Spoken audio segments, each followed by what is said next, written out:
move forward. We want to see things improve.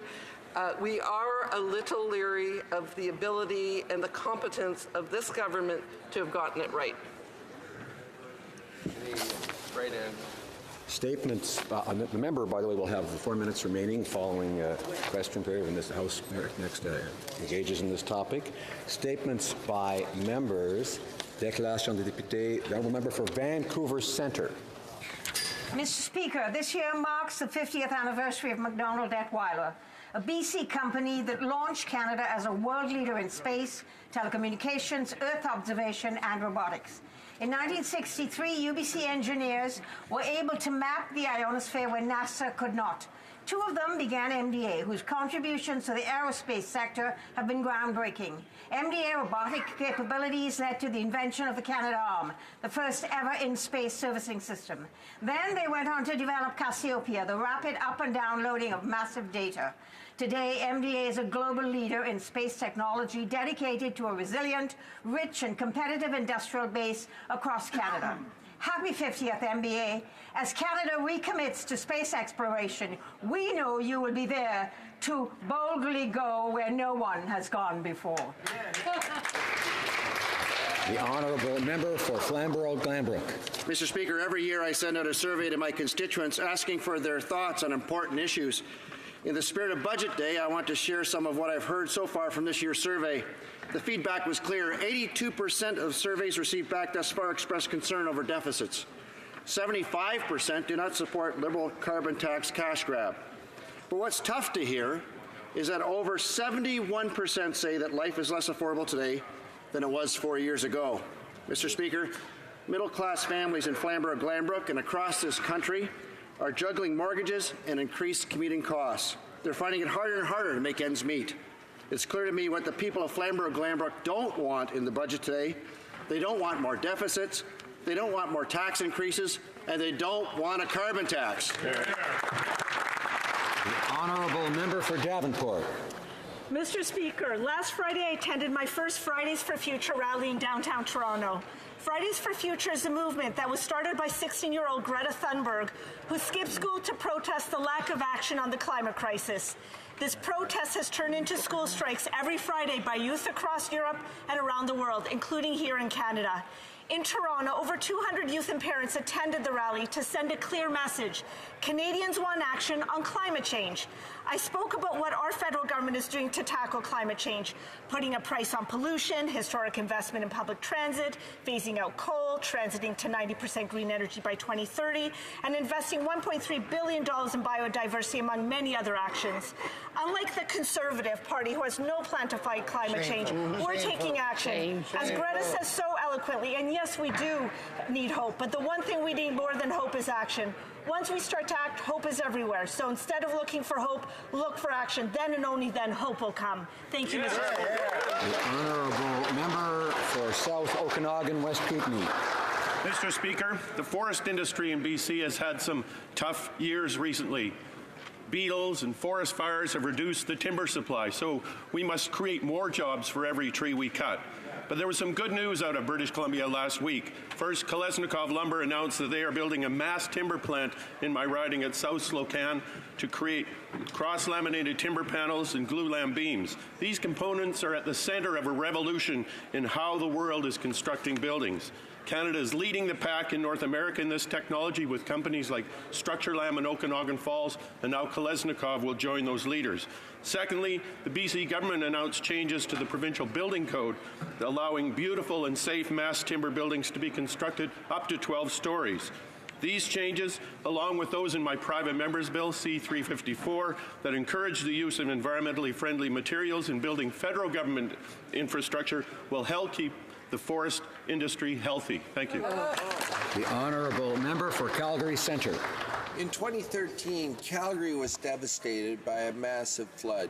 Communities I represent, Beltline, Rideau Roxborough, Inglewood and Ramsey, were all underwater. People were evacuated, lives were put on hold, the city was virtually shut down. In 2015, the now Prime Minister came to Calgary, promising to keep our city safe from flooding. Promise made, promise kept. Last week, I announced $168 million from our federal Liberal government for the Springbank off-stream reservoir. Once completed, these measures and our previous investments will protect thousands of people, their homes, schools, and businesses from future flooding. The previous Conservative government invested a grand total of $0 for flood mitigation. We're changing that and investing in Calgary in a big way. Order. The honourable member for Calgary Confederation. Mr. Speaker, on Sunday, March the 10th, Ethiopian Airlines Flight 302 crashed and claimed the lives of 157 people, 18 of them Canadians. My eldest daughter, Lauren, worked for the United Nations World Food Program, lost 7 of her close colleagues, and a dear, dear friend, 25-year-old Stephanie Lacroix from Timmins, Ontario. She was on a mission to Kenya with the United Nations Association Canada. Despite this profound loss for the United Nations community, their work will continue. It must continue, as many more lives depend on it. Every day, these brave souls sacrifice a great deal to serve their fellow human beings to make the world a better place. We mourn the lives ended too soon, but we must also celebrate their contributions and honor their memory by supporting the goals they worked so hard to achieve. Rest in peace, dear Stephanie. Rest in peace to all who perished.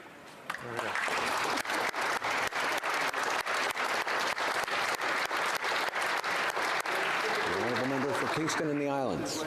Thank you very much, Mr. Speaker. I rise today to highlight some of the great work that the students of the Youth Council in my riding of Kingston and the Islands are doing. They have spent months studying what the federal government does and talking about the issues that are important to them. One of the common themes, Mr. Speaker, were discussions about a desire to do something about our environment. These students recognize the importance of acting today, not tomorrow. With over 2 million single-use plastic bags circulating worldwide every minute and over 1 billion plastic bags being distributed annually in Canada, they believe it is imperative that we put an end to this pollution. That is why I am happy to share that my Youth Council has created an e-petition asking the Minister of the Environment and Climate Change to enact a ban on the production and distribution of all single-use plastics. Some may call these students the leaders of tomorrow, Mr. Speaker, but I believe through their actions, they are the leaders of today. I would like to congratulate my Youth Council on their hard work and ask Canadians to consider signing their petition. Thank you, Mr. Speaker. The Honourable Member for Shefford. Thank you, Mr. Speaker. Volunteers play an important role in our communities, and this is particularly true in my riding of Shefford. I would like to thus pay tribute to Mr. Jean Patnaud, an exceptional man who over the past 60 years has heavily contributed to the development of many young hockey and baseball players in the Granby region. Many people from Granby can tell you today about the positive impact this man has had on their youth. And that is why the City of Granby decided to name the main ice rink at the Léonard Gondin Sports Centre after Mr. Patnaud. And this recognition is fully warranted and was underscored by the Patnaud family at the ceremony. Thanks to his involvement, Mr. Patnaud has had a substantial impact on the lives of many members of our community. My dear Jean, as a young man who trained every Saturday morning at the arena, I would like to express my heartfelt thanks. The Honourable Member for Battleford Lloydminster. Thank you, Mr. Speaker. Detail after detail, the SNC-Lavalin scandal has shocked Canadians. And every step of the way, the Prime Minister has acted like someone with something to hide. His story has changed multiple times, and he has pointed his finger in every direction. The former Attorney General testified that she was subject to repeated pressure from the Prime Minister and his inner circle to interfere in the criminal prosecution of a Liberal-connected firm. We know there is more. But the Prime Minister refuses to allow her to tell her whole story. And now he has directed the Liberal Justice Committee members to stop their investigation into his government's corruption. Meanwhile, his office has lawyered up, Our allies are flagging Canada for corrupt practices. 2 cabinet ministers have resigned on principle, and his top political advisor and top civil servant have also resigned. Yet the Prime Minister would have Canadians believe there's nothing here. Nobody is buying it, Mr. Speaker, and Conservatives will continue to fight to get to the bottom of it. Thank you. The Honourable Member for Willowdale. Mr. Speaker, I rise today to call the attention of this House to the plight of the renowned Iranian civil rights lawyer, Ms. Nasrin Sotoudeh. Human rights activists around the world were appalled to hear recently that this courageous lawyer has been sentenced to 38 years of imprisonment for having merely pursued her noble calling of defending the voiceless in Iran. Most recently, she acted as a lawyer for women who sought to exercise their inalienable right to remove their hijabs. A recipient of the prestigious Sakharov Human Rights Award for her tireless advocacy, Ms. Sotoudeh is a paragon of strength and integrity. Her baseless and arbitrary sentence is defenseless and an egregious violation of the most fundamental of human rights. As Canadians, we have always stood tall in defending towering figures who have proven tireless champions for the rights of others. As such, we should be resolute and spare no effort in joining the Honourable Member for Steveston, Richmond East. Mr. Speaker, like all Canadians, I was appalled by the terrorist attacks on 2 mosques in New Zealand, where 49 people were killed and many injured as they went about their Friday prayers. I wish to extend my deepest condolences to the families and friends who lost loved ones in this senseless tragedy. To Muslim communities around the world, Canadians join in your grief and stand with you at this incredibly difficult time. To my friends at the Jamia Mosque and the Al-Zahra Islamic Center in Richmond, know that I stand in solidarity with you during this time of shock and grief. Attacking people in a place of worship is deplorable and despicable. Mr. Speaker, hatred has no place in our society, and together we must confront Islamophobia and work together to create a world where all people can feel safe and secure. The Honourable Member for Foothills.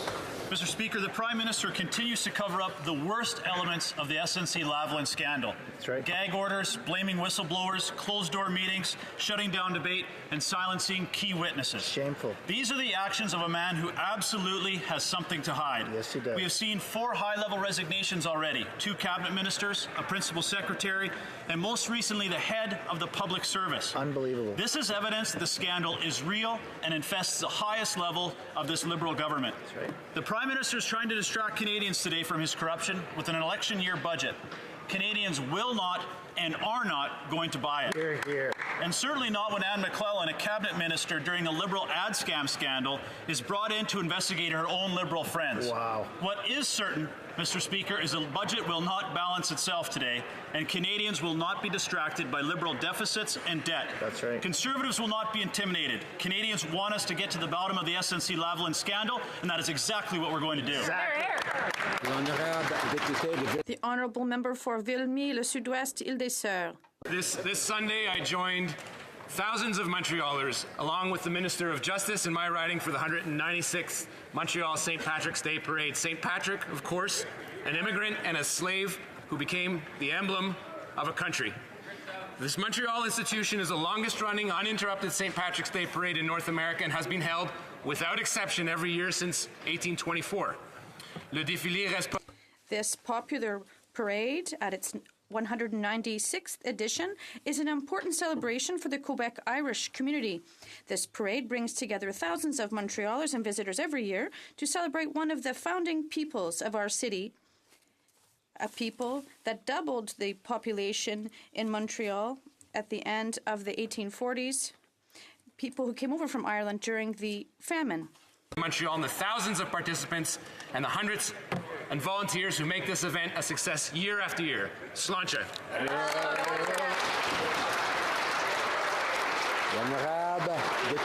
The Honourable Member for Hochelaga. Last winter, 3629 St. Catherine Street East, the building there, experienced a major fire, forcing its tenants to evacuate. It housed many marginalized individuals who lived in unstable conditions. mental health and physical health conditions, prostitution, and drugs are part of their reality. Several of these residents ended up on the street. With the lack of social housing, it is important to save rooming houses, particularly for those who live at the margins of society. With the opioid overdose crisis, this Project 3629 would round out social housing and establish rooming houses with a harm reduction approach. My team and I have worked for nearly 2 years with members of this neighborhood to create this new social rooming housing model.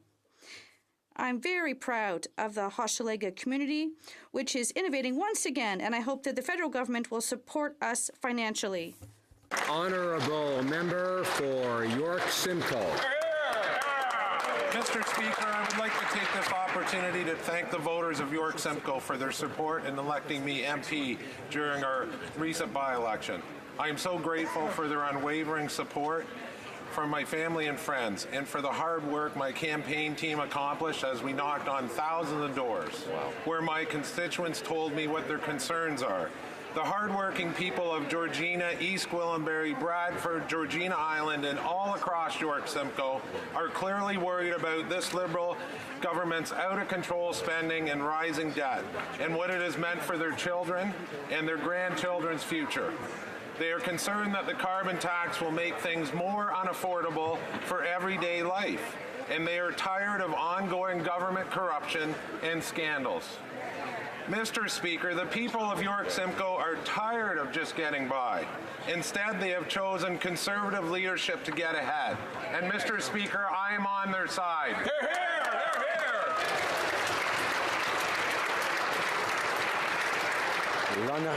Hear, hear! The Honourable Member for Outremont.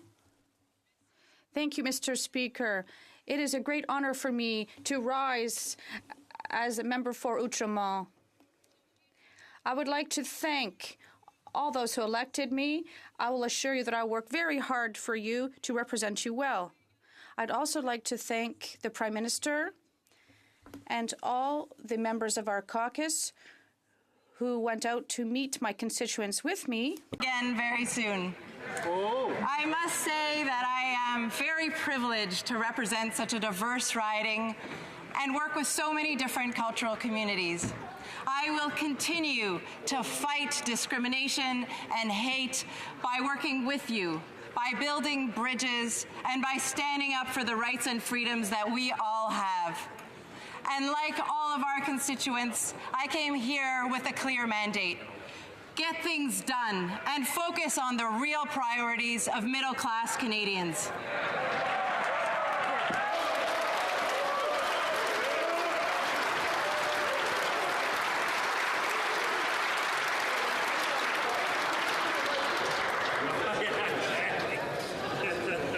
Oral questions, questions orales, on the Leader of the Opposition.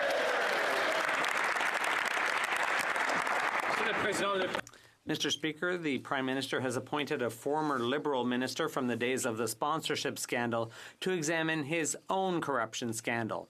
And Liberals on the Justice Committee have put a stop to the committee's study of this matter.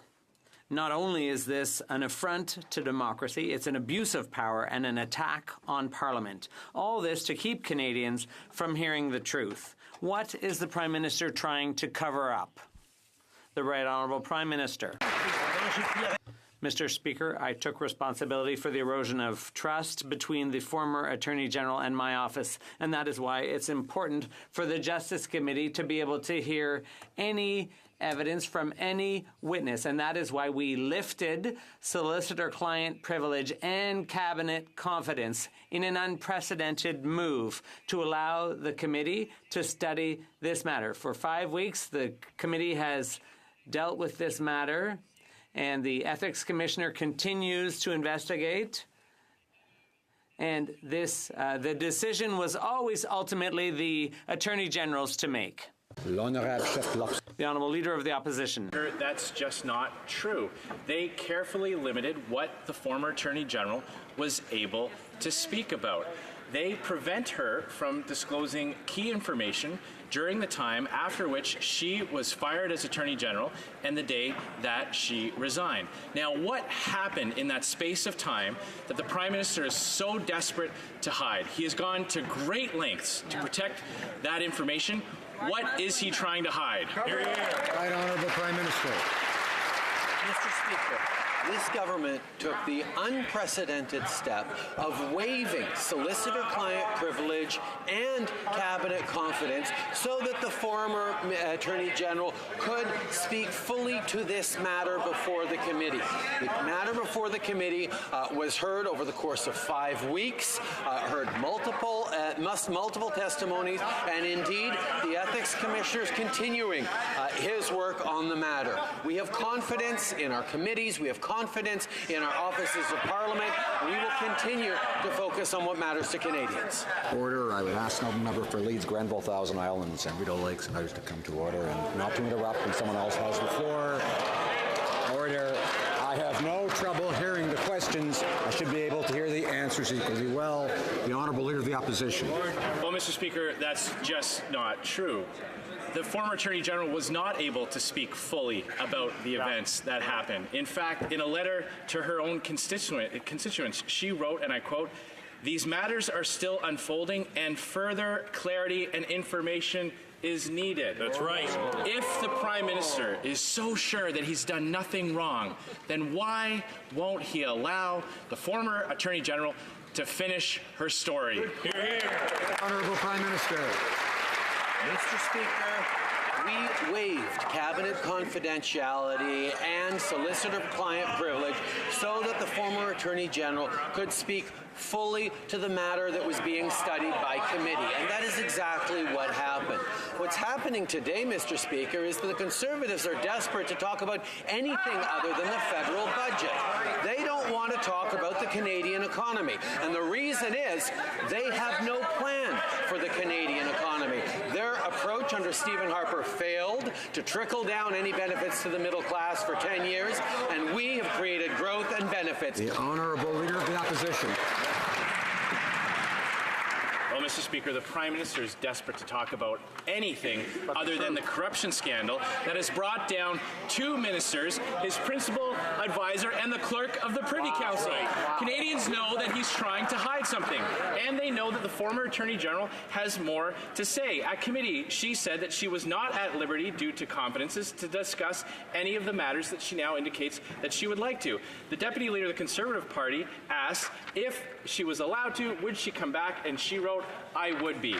Why is the Prime Minister so desperate to prevent that from happening? Honourable Prime Minister. See, the Conservatives don't want to talk about the economy. One can wonder why. Today is budget day. Every year, the federal government puts forward a budget, a plan for the future of our economy, to grow the economy, to benefit Canadians. And in this House, the role of the official opposition is to challenge that vision, is to look at how they would do things differently. But they don't even want to talk about it. Why, Mr. Speaker? Because they have no plan for our economy. And we have grown the economy and created jobs. The Honourable Leader of the Opposition. Mr. Speaker, this Prime Minister is going to such great lengths to prevent the full story from coming out. And in a few hours, we'll find out just how much it's going to cost Canadians to distract from his own corruption scandal. That's right. He's lost 2 ministers, his principal advisor. He's lost the clerk of the Privy Council. They are now lawyering up in the Prime Minister's office, and he's instructed his members on the Justice Committee behind closed doors to shut down the investigation. What could he possibly be trying to hide that is worse than all those things happening already? Right Honourable Prime Minister. Mr. Speaker, the member opposite just admitted it, that he doesn't want to hear what's in the budget coming up in a few hours. And the reason is because they do not understand that investing in the middle class is the way to grow a stronger economy. That's what's created over 900,000 new jobs. That's what's led to the lowest unemployment in almost 40 years, Mr. Speaker. Our Our plan is working to help the middle class. Their plan to give advantages and benefits to the wealthy failed under Stephen Harper, and it's failing them now to actually even be able to talk about the budget. Order. I encourage the member for Carleton and others not to interrupt when someone else has the floor. I'm sure they wouldn't want someone to interrupt them. The honourable member for Burnaby South. Mr. Speaker, Canadians know appointing a former Liberal cabinet minister is a weak attempt to change the channel from the scandal. It doesn't get to the bottom of Liberals giving special access to big corporations, quietly passing laws when powerful lobbyists ask, and potentially interfering with a criminal trial. People deserve answers. Why won't the Liberal Prime Minister call for a public inquiry? What is he so afraid of? Right, Honourable Prime Minister. What's puzzling in this whole thing is I could see the Conservatives not standing up for workers, but the NDP not standing for workers, not standing up for jobs across the country. We have always and we will consistently stand up to defend workers, stand up to defend hardworking Canadians and the communities that they support. We will be unequivocal about making sure that we're growing the economy, creating jobs like the 900,000 new jobs that Canadians have created over the past 3 years. We will continue to focus on what matters for Canadians because that's what Canadians expect. The honourable member for Burnaby South. Monsieur le Président.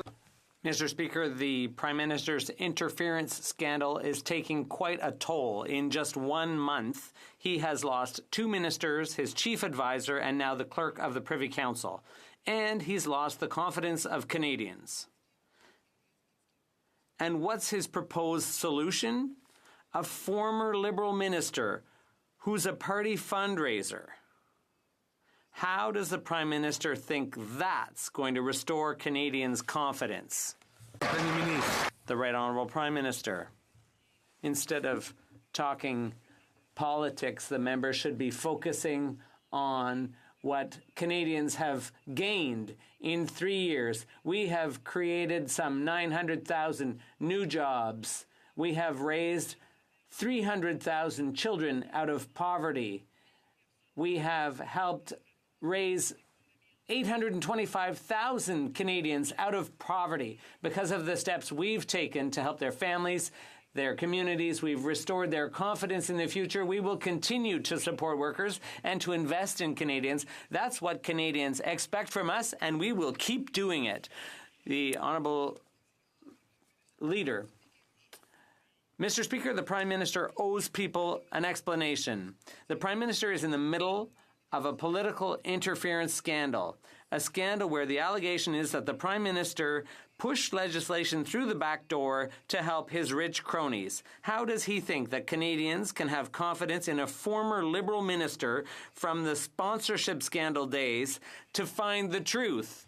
The Honourable Prime Minister. I think the leader of the NDP should explain, and not just to people in Quebec, but to people all over Canada, the fact that he really couldn't care less about people's jobs. We here on this side of the House in government will always work for workers. We will always defend workers. We will work with them, and we will continue to defend and invest in jobs. It may make many others wealthier too, but we will continue to work on behalf of Canadians. Alors. Order.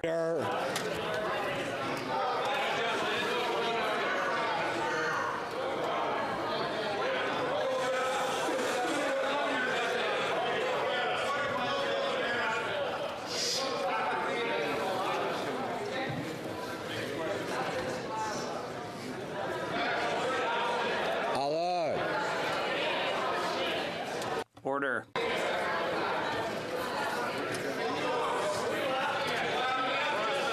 Order. The honourable member for Calgary Rocky Ridge will come to order. L'honorable député de Burnaby South. The honourable member for Burnaby South. deserve to know the truth. Back in 2004, it was Anne McClellan defending her scandal-plagued Liberal government. Now, we have another Liberal government plagued by scandal, obstructing the Justice Committee from learning the truth. Mr. Speaker, at least previous Prime Ministers called inquiries when they were faced with scandals. Why is this Liberal Prime Minister refusing to let Canadians learn the truth through a public inquiry? The Right Honourable Prime Minister. On this side of the House, we have confidence in the committees and their work. We have confidence in the officers of Parliament, like the Ethics Commissioner and the Conflict of Interest Commissioner. We respect the work that the Justice Committee did for 5 weeks, hearing hours and hours of testimony, and indeed, we even took the unprecedented step of providing a waiver for solicitor-client privilege and attorney-client privilege so that the former Attorney General could speak to the matter before the committee. These are things that we know Canadians need, and that is why we provided them. At the same time, we focus. The Honourable Member for Milton. Thank you, Mr. Speaker. Well, the Prime Minister spins an incredible story, and indeed it is incredible because it is not true. Let's take a tale of the tape, shall we? 2 cabinet ministers have resigned from cabinet. 1 resignation of the best friend, the principal secretary to the Prime Minister, and 1 early retirement of the clerk of the Privy Council. This is extraordinary in normal circumstances, and Canadians deserve to know exactly what is going on. But this morning, the Prime Minister has made sure that the Justice Committee, the only public venue studying this matter, was shut down. What is he afraid of? Why is he covering it up? Honourable Prime Minister, the Honourable Government House Leader. Clearly that members of the Justice Committee have been studying this issue for over 5 weeks. We know that they have asked for witnesses to appear to ensure that Canadians could hear from those witnesses, including the former Attorney General. We waived solicitor-client privilege as well as cabinet confidence. Mr. Speaker, that is unheard of. It's only happened 4 times since 1987. The last time under Stephen Harper is a time where he actually didn't waive all privileges because perhaps it's the Conservatives who have something to hide. That is not our approach. We'll focus on Canadians while they focus on tactics. Thank you, Mr. Speaker. Honourable Member for Milton. So, Mr. Speaker, let's just level with Canadians. Something happened after January 14th that terrifies this government. They'll go to great extents to ensure that we never hear about it, but we will, Mr. Speaker.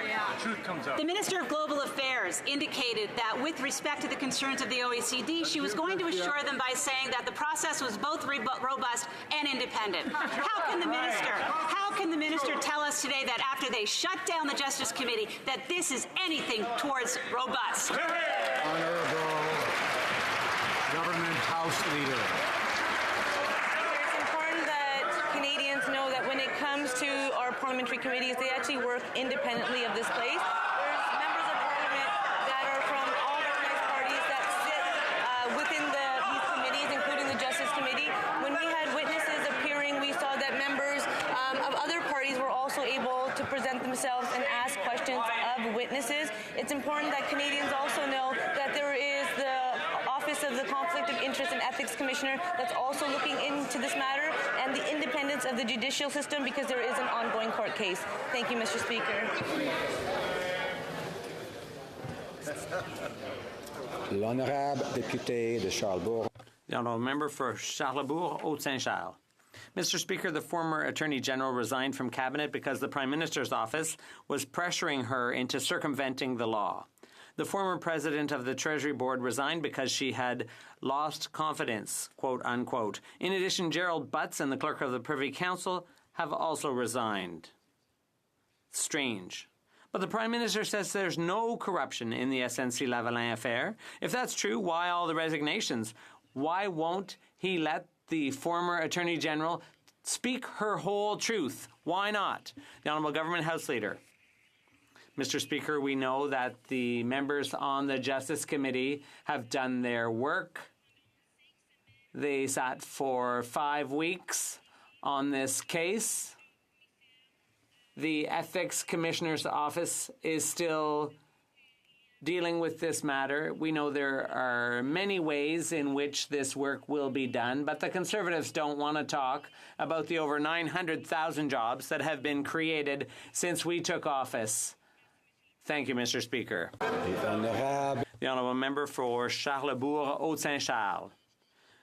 Mr. Speaker, I'm glad she's talking about the Justice Committee. I've been on that committee for the past 5 weeks, and the Liberals have been controlled by the Prime Minister's office. They have been prevented from shedding full light on this matter. The former Attorney General had an order that prevented her from talking freely about everything, whereas other witnesses were unrestrained. Why has the Attorney General not been allowed to talk about the period from January 14th to mid-February? The Honourable Government House Leader.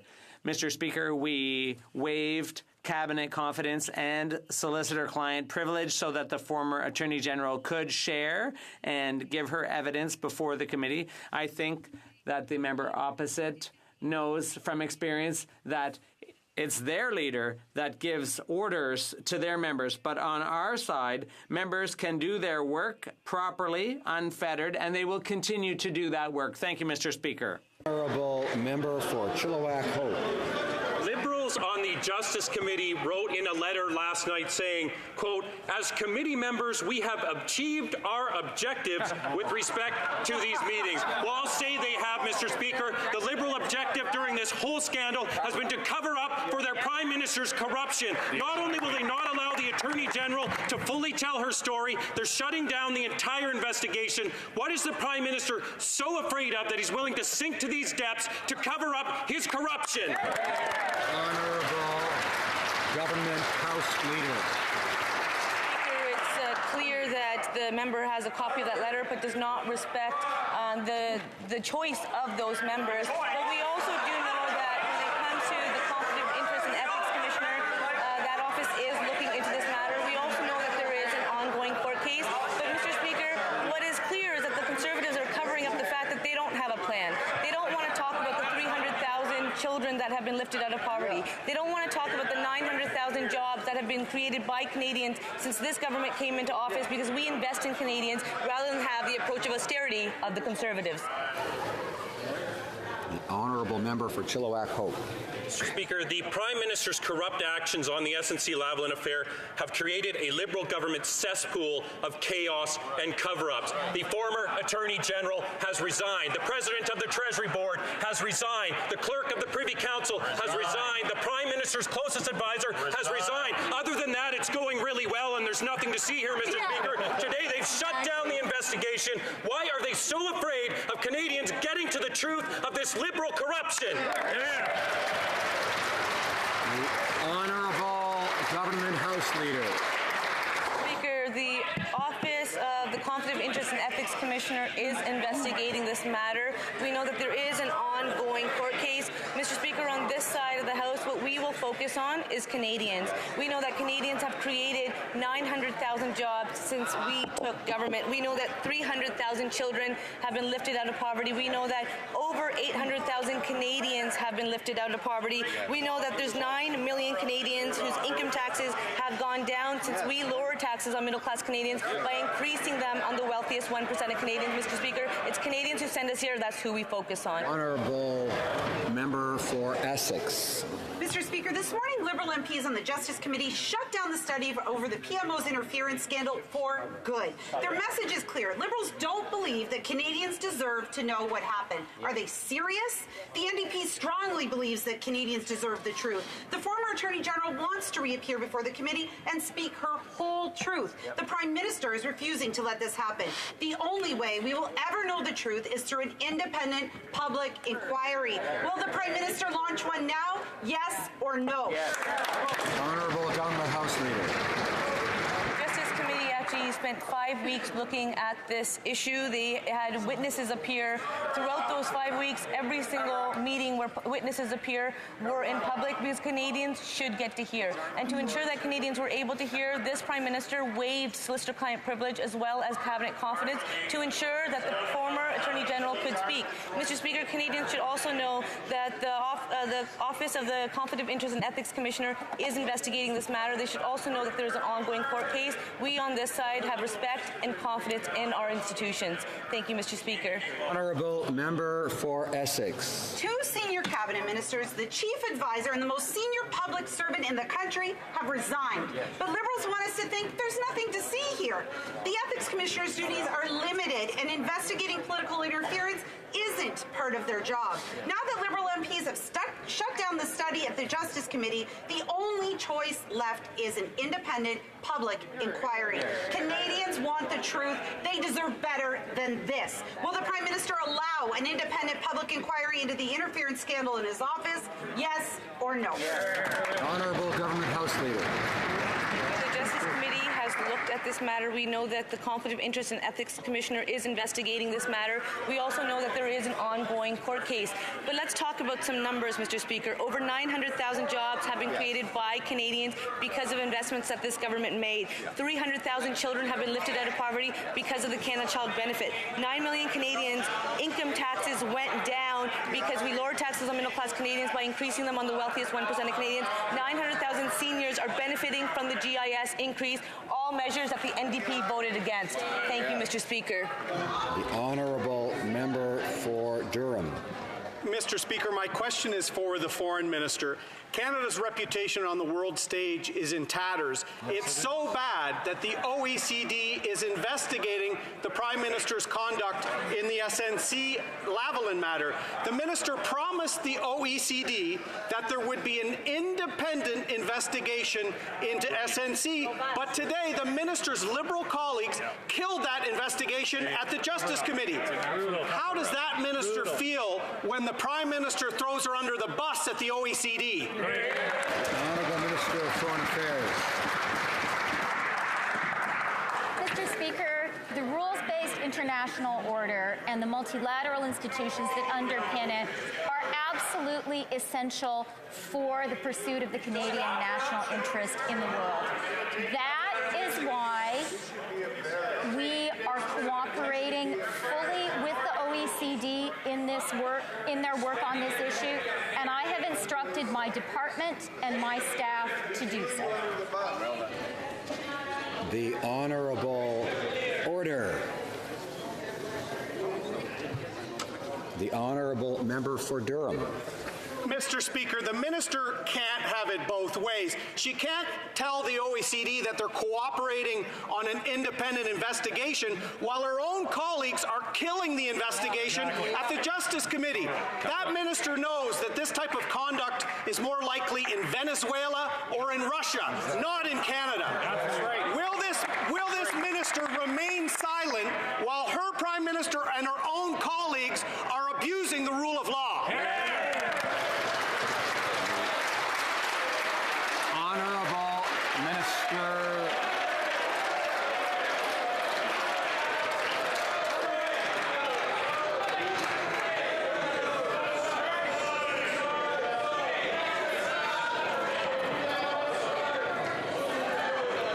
Order.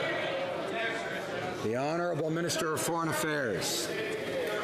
Mr. Speaker, as someone who has stood up for the people of Ukraine, as someone who has stood up,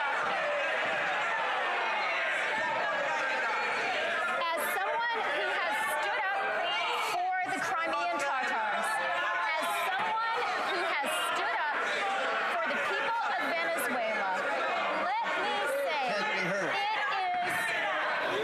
Order. Order. The Honourable Member for Barrie Innisfil and the Honourable Member for Durham will come to order. Order. I had no trouble hearing the question. I should be able to hear the answer equally well. Order. The Honourable Opposition House Leader will also come to order. The Honourable Minister of Foreign Affairs has the floor for a few more seconds. So let me say, it is a profound insult to the people living under the Maduro dictatorship, to the people living under Putin's dictatorship, to compare anything happening in our rule of law country with what...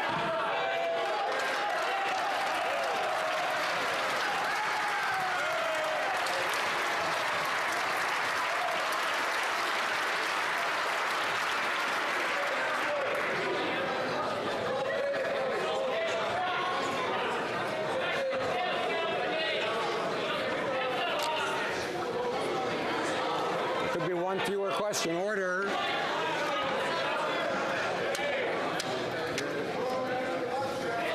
The honourable member for St. Albert Edmonton will come to order.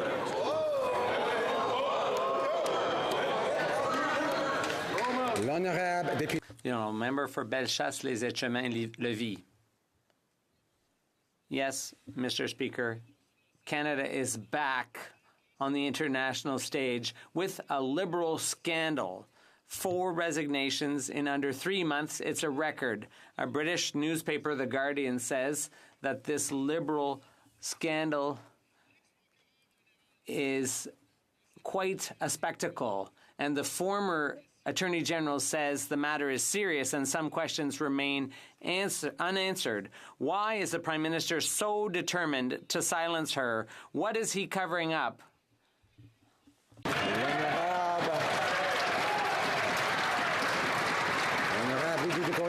The Honourable Government House Leader.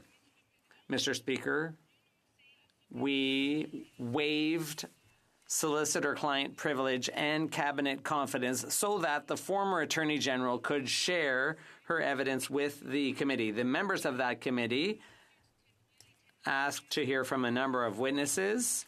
They did appear. It took 5 weeks for all those meetings to be held. There's also the Office of the Conflict of Interest and Ethics Commissioner that is looking at this affair. We respect their work and we expect them to be able to complete it. Mr. Speaker, we're hearing nothing but a consistent effort to try and change the channel from this tired, scandal-plagued government. Right. 2 Liberal ministers have resigned after losing confidence in this Prime Minister.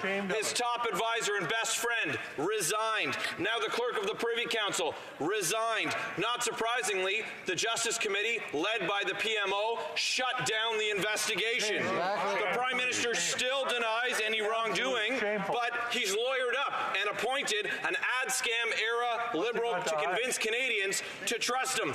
What's this Prime Minister so desperate to hide? Honourable Government House Leader. Mr. Speaker, the Justice Committee has looked into this matter. The Conflict of Interest and Ethics Commissioner is investigating this matter. We know that there is an ongoing court case, Mr. Speaker. And I know that the Conservatives are surprised, but we've always focused on Canadians. That is who we are here to serve. 300,000 children lifted out of poverty because of the Canada Child benefit, tax-free, a benefit that the Conservatives voted against. 900,000 jobs created by Canadians because of our investments, measures that the Conservatives voted against. It's really unfortunate that Conservatives don't want to focus on Canadians. The Honourable Member for Rosemont-la-Petite-Patrie. Mr. Speaker, in the space of 6 weeks, the Prime Minister lost his Minister of Justice, the President of the Treasury Board, his principal advisor, and the Clerk of the Privy Council. Wow.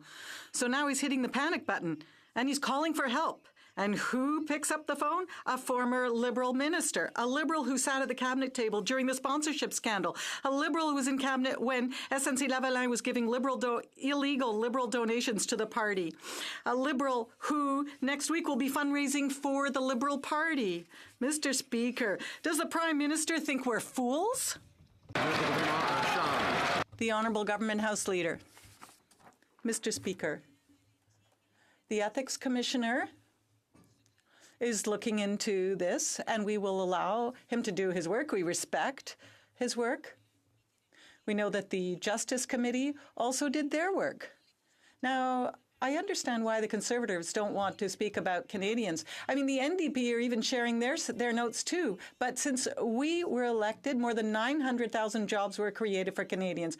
More than 300,000 children were lifted out of poverty. 9 million Canadians saw their taxes lowered, and the NDP voted against that. The Honourable Member for Rosemont-la-Petite-Patrie. Mr. Speaker, do you remember the sponsorship scandal? Well, in Quebec, we remember.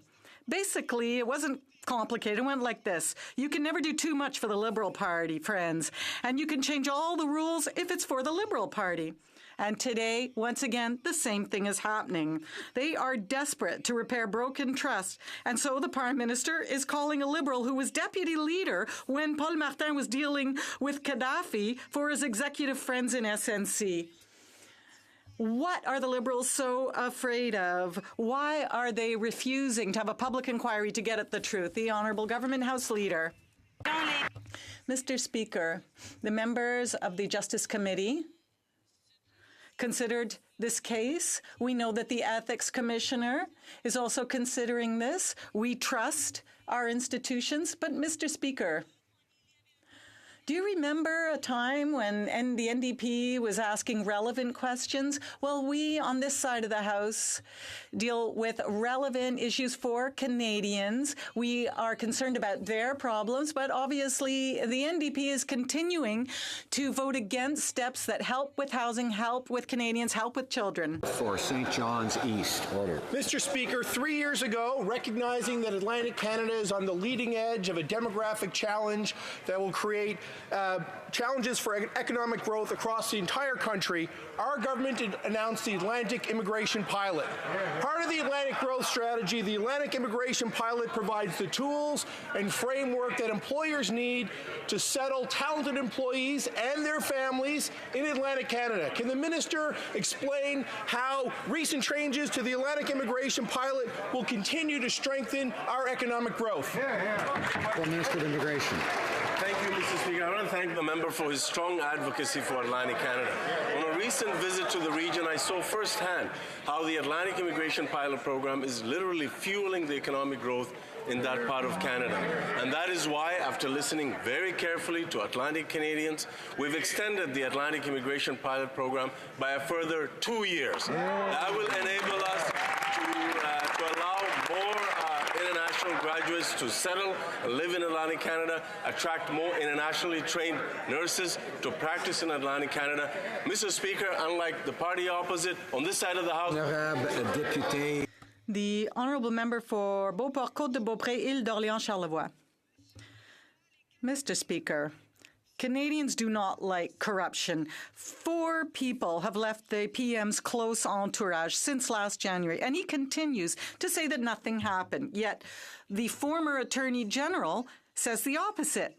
She said that this is serious and that some questions remain unanswered. You know, Mr. Speaker, the more something drags on, the worse it gets. And this story smells of corruption. Canadians want to know the truth. What is the Prime Minister hiding, and what is he so afraid of? The Honourable Government House Leader. Mr. Speaker, the Ethics Commissioner is investigating. We know that he is perfectly able to do that work, and he must be allowed to do that work. Now, we know that the Conservatives do not want to hear the debate on the budget. Today is Budget Day. We know that our plan is working for Canadians. And I think that the Conservatives know that Canadians want to hear their plan, but they don't have a plan. So they're playing politics rather than speaking about measures that would help Canadians. Thank you, Mr. Speaker. Oak Ridges, Richmond Hill. Mr. Speaker, the former Treasury Board president said she had lost confidence in the government when she resigned. I can relate to that. The Liberals dismissed her resignation, claiming there was still nothing to see. But I know she wouldn't have resigned over nothing. The Prime Minister has sacrificed the rule of law and attacked our democracy. Canadians need the whole truth, not just what he wants us to hear. What is the Prime Minister so afraid of? What is the Prime Minister so desperate to hide? Honourable Government House Leader. Mr. Speaker, since 1987, there's been 4 occasions where cabinet confidence was lifted. This Prime Minister not only waived cabinet confidence, this Prime Minister also waived solicitor-client privilege. Right. Solicitor-client privilege it actually is a factor for attorney generals. During the time that she was the former attorney general, that privilege was lifted so that Canadians could hear. We on this side will focus on Canadians while Conservatives play politics. Thank you, Mr. Speaker. Honourable Member for Calgary, Nose Hill.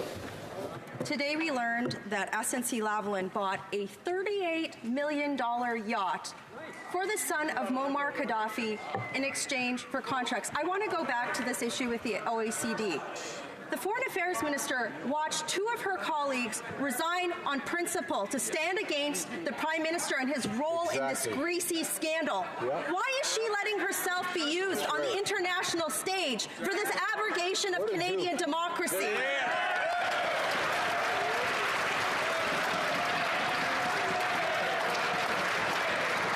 The Honourable Minister of Foreign Affairs. Order. Mr. Speaker, I am extremely proud to speak for Canada, to speak for our amazing country on the international stage. And because I wasn't fully heard when the member for Durham posed his astonishing question, let me just say that it is both insulting and absurd to the people of Canada, as well as to the people suffering from the dictatorship of Maduro and Putin, to make any comparison between our countries.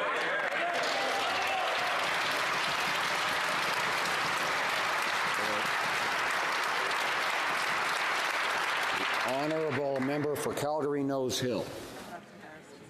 What is insulting and absurd is that this government stands up day after day and gives cover for insulting Canadian democratic institutions for a company that bought prostitutes for Muammar Gaddafi's son. Every single one of these ministers that stands up, the Justice Committee today, the Liberal members that gave this Prime Minister quarter, need to be ashamed of themselves. The Foreign Affairs Minister of all women in this caucus who stands on behalf of Canada should get this right. Why is she giving this Prime Minister?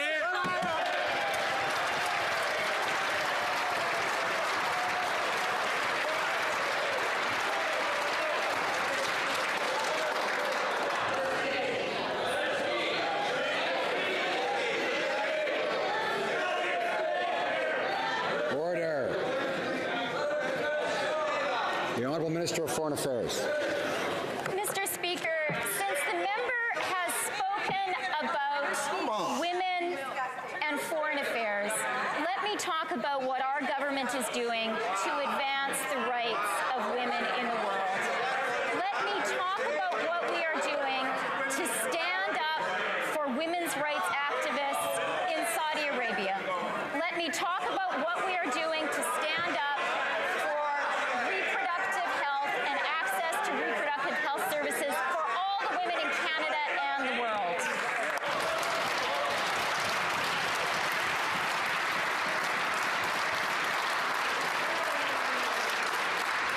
The Honourable Member for Timmins, James Bay.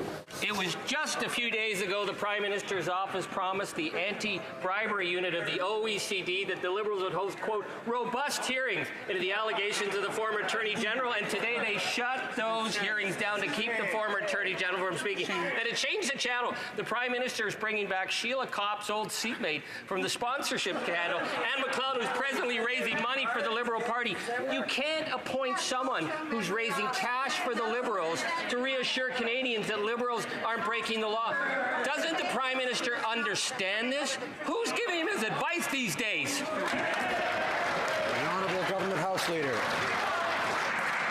Mr. Speaker, these are definitely tactics and approaches I expect from the Conservatives, but the NDP definitely should, I would say, return to what they used to once fight for. I'm not sure why they've forgotten their ways, but we are going to fight for Canadians. We're going to fight for jobs, Mr. Speaker, and we know that our plan is working. But when it comes to that member's question, the Honourable Anne McLellan has supported and encouraged women to run as candidates across all political parties for a really long time. We know that we need more women to run for office, and that member also knows that the Honourable Anne McLellan will not be at that fundraiser now that she's accepted this role. Honourable Member.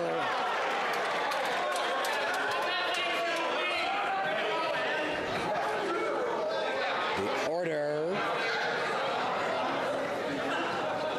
The Honourable Member for Timmins, James Bay. She canceled the fundraiser.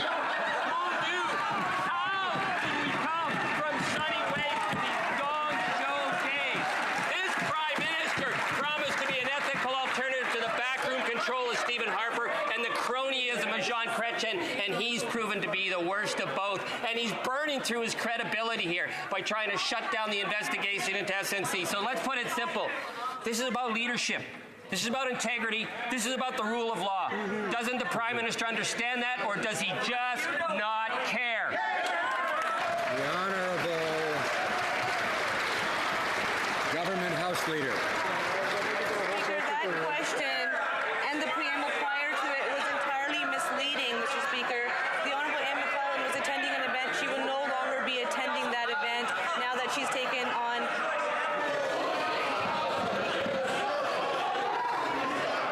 Order.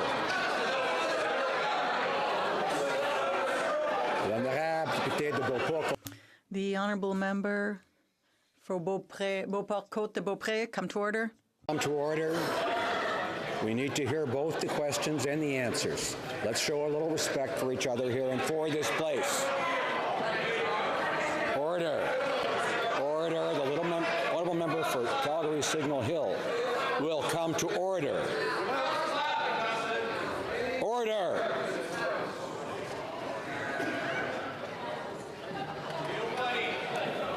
The honourable member for Carleton. The honourable member for Carleton. Speaker, the deputy leader of the Conservatives asked the former Attorney General, can you tell us what you discussed with the Prime Minister at your meetings in Vancouver on February 11th?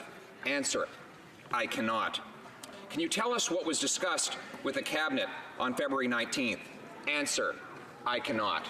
Mr. Speaker, what happened in those meetings that was so egregious and disgraceful that the Prime Minister feels he has to cover it all up?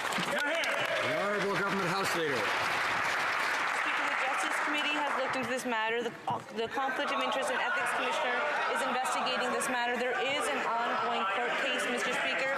When it comes to the two dates that member is asking about, the former Attorney General was not the Attorney General on those dates. Thank you, Mr. Speaker. The Honourable Member for Carleton. Order. That's exactly how they justified banning her from speaking about the events that she witnessed during that time. And we know those events must have been egregious. So egregious that she felt she had to resign. But when the Deputy Conservative leader asked, can you tell us why you resigned? The answer, I cannot. Now, we simply asked for her to come back and finish the rest of the story. Right. Today, we had a motion to do that, but the Prime Minister shut down the Justice Committee investigation. What is so egregious and ugly that the Prime Minister needed to cover it all up? Honourable Government House Leader.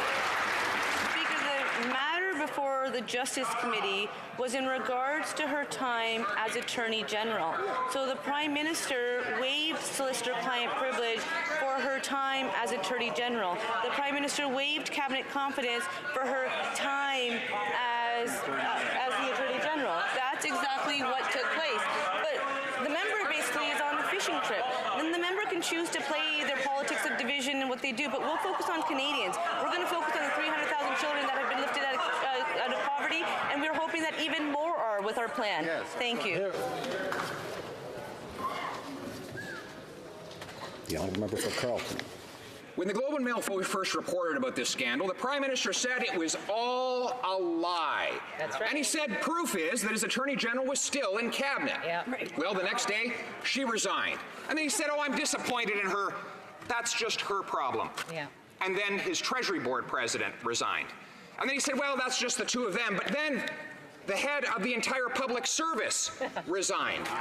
What is going on behind the scenes that is so egregious that everyone has to resign that this Prime Minister is covering up today? The Honourable Government House Leader. Speaker, the Justice Committee looked at this matter. We believe that Canadians should get to hear from witnesses, and that's exactly why the Prime Minister waived solicitor-client privilege for her time as Attorney General. That's exactly why the Prime Minister waived cabinet confidence for her time as Attorney General. The matter that was in front of the Justice Committee was in regards to her time as Attorney General, because Canadians should get to hear. The Prime Minister actually also addressed the nation and answered questions from the media because he recognized that we can always improve on our institutions, and that's the leadership he's demonstrated, and that's the work we'll continue to do. The Honourable Member for Kildonan St. Paul. Thank you, Mr. Speaker. The Indian Day School system is a dark and shameful chapter in Canadian history. What many Canadians don't know is since 1920, over 200,000 Indigenous children were forced to attend these schools. Many of them were mistreated, abused, and robbed of their cultural identity. Last week, the proposed settlement agreement was announced with some of the survivors of the Indian Day School. Can the Minister of Crown Indigenous Relations update this House on what his proposed settlement means for their survivors, their families? The Honourable Minister. I thank the member from Kildonan St. Paul's for her question and for her commitment to reconciliation. I was honoured to announce the proposed settlement agreement with the McLean class members. As well as compensation, the proposed settlement includes $200 million legacy fund in memory of the late Gary McLean to support wellness, healing, education, culture, and commemoration. Nothing can undo the harms of the past, but this will bring us one step closer to lasting and meaningful resolution for survivors and their communities.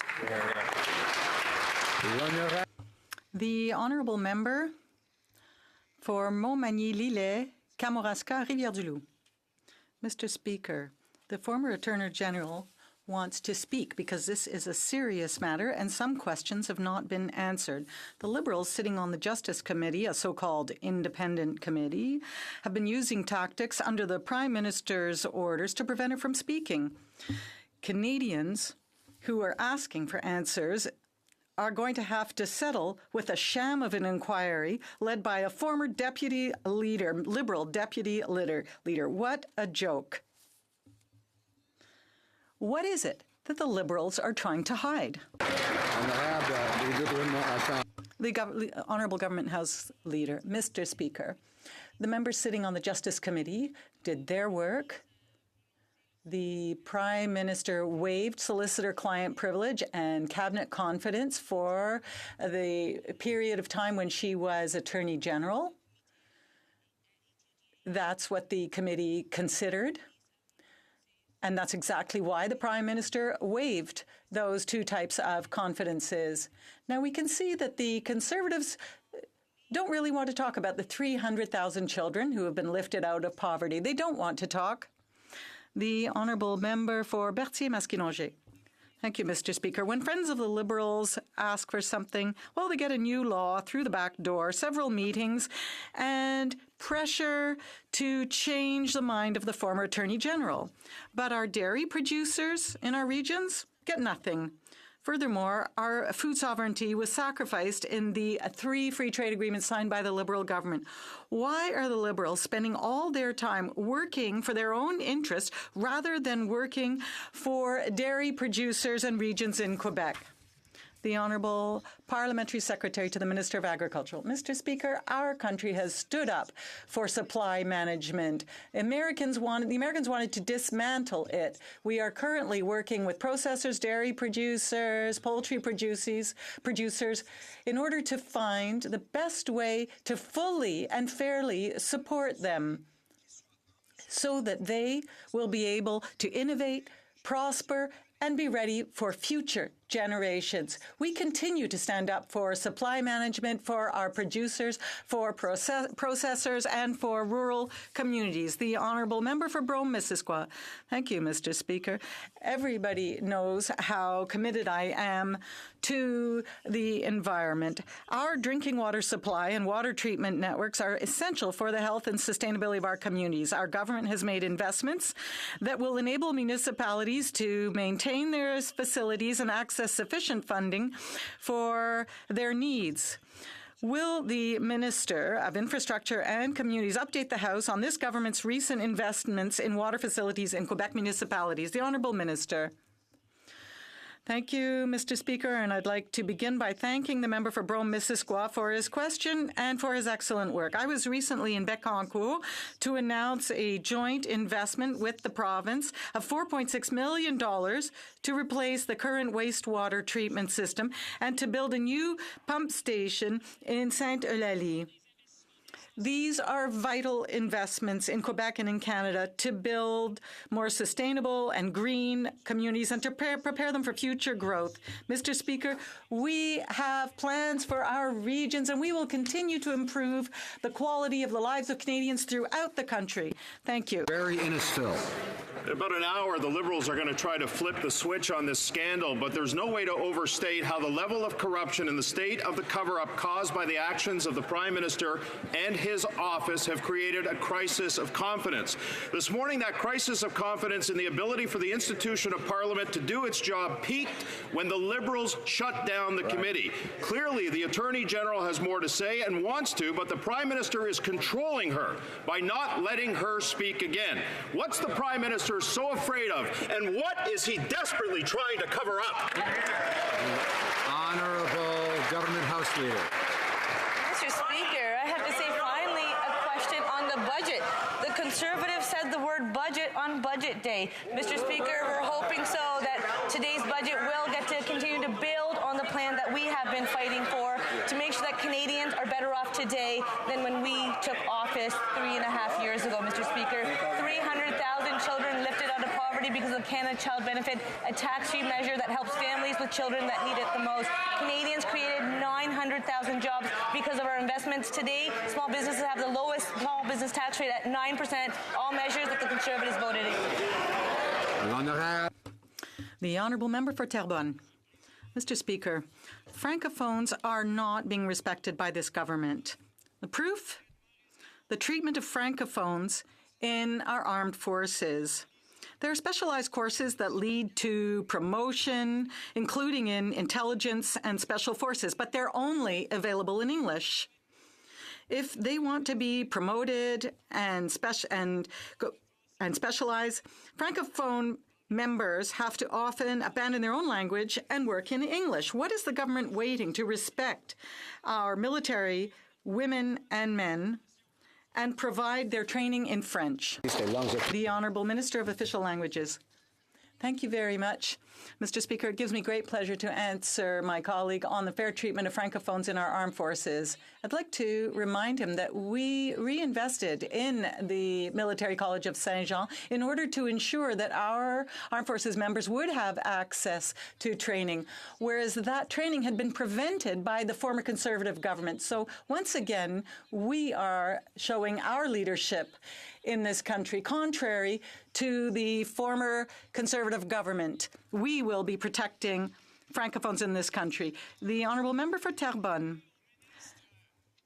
Mr. Speaker, it was his government that closed the college. Francophones are not respected by this government, and the proof is how Francophones are treated in the mounted police. Over the past 5 years, there has not been a single promotion for Francophone members of the RCMP, for unilingual Francophone members. Why is this government accepting that Francophones in Quebec and Canada be treated as second-class citizens within the RCMP? What are they waiting for to provide equality for the Francophone members? The Honourable Minister. Mr. Speaker, we have no lessons to take from the Bloc Québécois when it comes to the protection of Francophones in this country. If my colleague is so concerned about bilingualism in the federal government, I would invite him to participate in our consultations on the modernization of the Official Languages Act. Now, we recognize the fact that we must stand up for official bilingualism and the right of Francophones to work. It is the first Trudeau government, 1969, that came up with the official bilingualism, and it is a Trudeau government that is going to move forward with bilingualism. Thank you. The Honourable Member for Nunavut. Thank you, Mr. Speaker. My question is for the Prime Minister. His apology for abuse suffered 70 years ago by Inuit TB patients was appreciated. Today, the rate of TB among Inuit is 290 times that of non-Indigenous Canadians, and we know why. A severe shortage of housing creates overcrowding, and that is a major cause of TB in Nunavut. Previously announced funding, although sounding good, doesn't even provide for 2 houses per community per year. Will he commit to action today, provide adequate funding to alleviate the severe housing crisis and make a real difference? Thank you, Mr. Speaker. The Honourable Minister of Indigenous Services. Thank you, Mr. Speaker, and I'd like to thank the Honourable Member for the question. We are committed to working with our partners specifically to address tuberculosis amongst Indigenous populations, and particularly in the North. We're working with Indigenous partners and governments, provincial and territorial, and supporting innovative and community-led approaches. We are working with partners to eliminate tuberculosis across Inuit Nunangat by 2030 and reduce active tuberculosis by at least 50% by 2025. And we will continue to work with our Indigenous partners to address that rate of tuberculosis in a distinctions-based and a culturally safe way, which will most definitely include housing. Orders of the day. Ordre émanant du gouvernement. Projet de loi émanant du gouvernement. We're presuming to debate at second reading of Bill C-92 regarding Métis, Inuit, and First Nations children.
Order.